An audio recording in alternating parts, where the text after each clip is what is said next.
of Steel.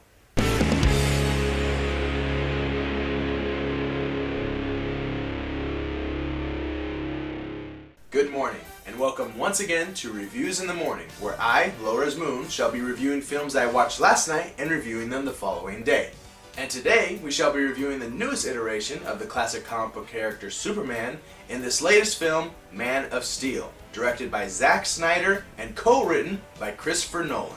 The film begins on Superman's home planet, Krypton, which unfortunately is falling apart after a failed experiment in trying to use the core as a new energy source. And it is in this opening sequence that we, the audience, are introduced to several important key players on Krypton, such as General Zod and of course Jor-El, Superman's father. Both of which have the same goal of desperately trying to save as much as Krypton as they can before everything blows up.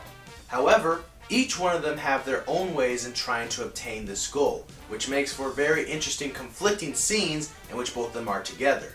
And as all these different Kryptonian parties are fighting or arguing against each other, they seem to forget a very important big picture, which is their planet is about to blow up. Fool. It kind of makes me wonder, say, if me and my girlfriend were arguing so intently that we forgot that the world was ending outside. Food for thought. But before the planet is destroyed, Kal-El, which is Superman's Kryptonian name, is sent out into space, where along with him goes the last hope in restoring the Kryptonian race. After that, the story can pretty much be theorized based on the content of the trailers.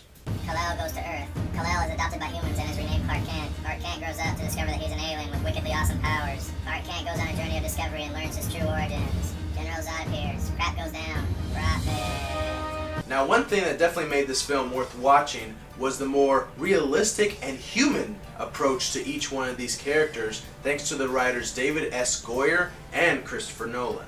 Similar in the way to the conflict that Jor-El and General Zod had, both Superman and General Zod also have a conflict of perspectives in how to keep their race alive. It's not like in the old Superman movies where General Zod was all like, "I am evil and I will destroy you if you do not obey." And Superman was all like, "I am the good man, General Zod. That means I have to beat you." Thank goodness it's not like that. All the actors do a really good job in their roles as well. Such actors include Henry Cavill, who played the part of Superman, who my girlfriend can't seem to stop drooling over. But besides him, we also have Amy Adams, who plays the part of Lois Lane, which her character I'm a bit conflicted about. In other iterations of the character, Lois Lane had a much stronger personality, and for as much as we see a little bit of that in the beginning, she softens up a lot throughout the whole course of the film. Now, I understand this is used for character development purposes, but it still would have been good to see some of that rough Lois Lane by the end of the film as well. And after her, we have Michael Shannon, who plays the part of General Zod, which Michael Shannon, whether it be an anti-hero or a villain, he's always great in those parts. I guess I have the biggest man crush on Michael Shannon right here. What's up? And finally, we also do have Russell Crowe, who plays the part of Superman's father, Jor-El, who is perhaps the only passive connection that Superman has to his true origins. And there are several other different characters throughout the film, with each one having his own tiny little story arc here and there, but I'll leave you to explore those. And another great asset that this film had was being directed by no other than Zack Snyder himself, who is fantastic when it comes to visuals. Zack Snyder is just that type of the director that would make a pebble falling down a cliff look epic. The special effects, the fight scenes, everything was done in a spectacle scale that you couldn't keep your eyes off the screen. Most of the battle scenes themselves also remind me a lot of the old Superman and Justice League animated cartoons, where the villains and the heroes would duke it out throughout the city, destroying part of it with them, you know? Good old times. But just because it was epic visually does not mean that everything else turned out to be so epic.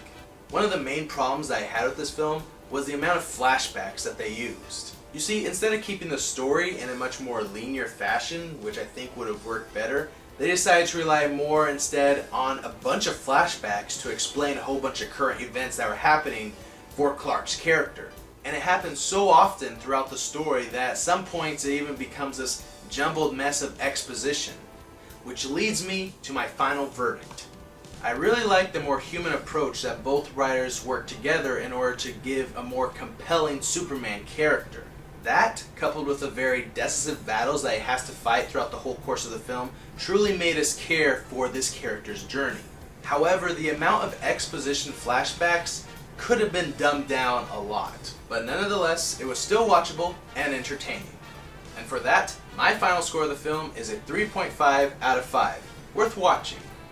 Well, ladies and gentlemen, this is Low-Rez Moon here, signing out for Reviews in the Morning. I hope you guys enjoyed.